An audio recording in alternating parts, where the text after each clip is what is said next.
ಆಡಳಿತ ಪಕ್ಷದ ಸದಸ್ಯರು ಹಾಗೂ ಅಧ್ಯಕ್ಷರ ನಡುವಿನ ಸಮನ್ವಯದ ಕೊರತೆಯಿಂದಾಗಿ ಶುಕ್ರವಾರ ನಡೆದ ತಾಲೂಕು ಪಂಚಾಯಿತಿ ಸಾಮಾನ್ಯ ಸಭೆ ಗಲಾಟೆ ಗದ್ದಲದಲ್ಲಿ ಮುಗಿಯಿತು.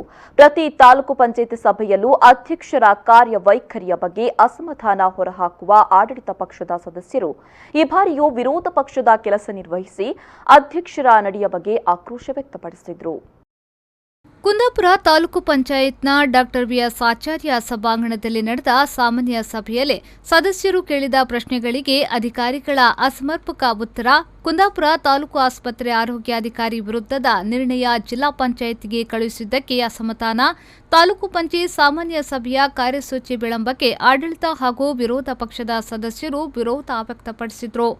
ತಾಲೂಕು ಆಸ್ಪತ್ರೆಯ ಆರೋಗ್ಯ ವೈದ್ಯಾಧಿಕಾರಿಯ ವಿರುದ್ಧ ಹಲವಾರು ಗಂಭೀರ ಆರೋಪಗಳಿವೆ. ಅವರಿಗೆ ಕಣ್ಣು ಕಾಣಿಸುವುದಿಲ್ಲ ಎಂಬ ಕಾರಣ ಮುಂದಿಟ್ಟು ಸರ್ಕಾರಿ ಆಸ್ಪತ್ರೆಯಲ್ಲಿ ಚಿಕಿತ್ಸೆ ನೀಡದೆ ಖಾಸಗಿ ಆಸ್ಪತ್ರೆಯಲ್ಲಿ ಚಿಕಿತ್ಸೆ ನೀಡುತ್ತಿದ್ದಾರೆ. ಆಸ್ಪತ್ರೆಯ ಆವರಣದಲ್ಲಿನ ದೇವಸ್ಥಾನದಲ್ಲಿ ನಡೆದ ಅವ್ಯವಹಾರಗಳ ಬಗ್ಗೆಯೂ ಹಿಂದಿನ ಸಭೆಗಳಲ್ಲಿ ಚರ್ಚೆ ನಡೆದಿತ್ತು. ಉತ್ತರ ನೀಡಲು ಡಿಎಚ್ಒ ಅವರನ್ನು ಕರೆಸಬೇಕೆಂದು ನಿರ್ಣಯ ಮಾಡಲಾಗಿತ್ತು.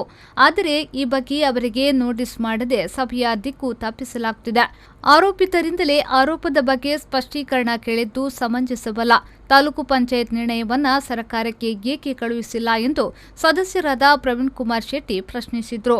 ಇದಕ್ಕೆ ಸದಸ್ಯರಾದ ಮಹೇಂದ್ರ ಪೂಜಾರಿ, ಕರ್ಣ ಪೂಜಾರಿ ಧ್ವನಿಗೂಡಿಸಿದ್ರು. ಪ್ರವೀಣ್ ಶೆಟ್ಟಿ ಆಡಳಿತದಲ್ಲೂ ಇದೇ ಆಗಿದೆ, ಅದೇನು ವೇರಿಯೇಷನ್ ಇಲ್ಲ.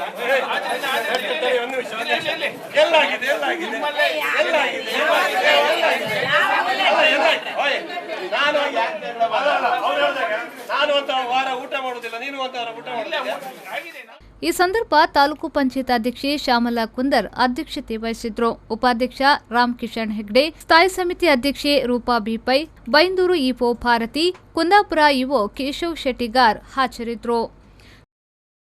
ಶ್ರೀಕಾಂತ್ ಹೆಮ್ಮಾಡಿ, ವಿ4 ನ್ಯೂಸ್ 24/7 ಕುಂದಾಪುರ.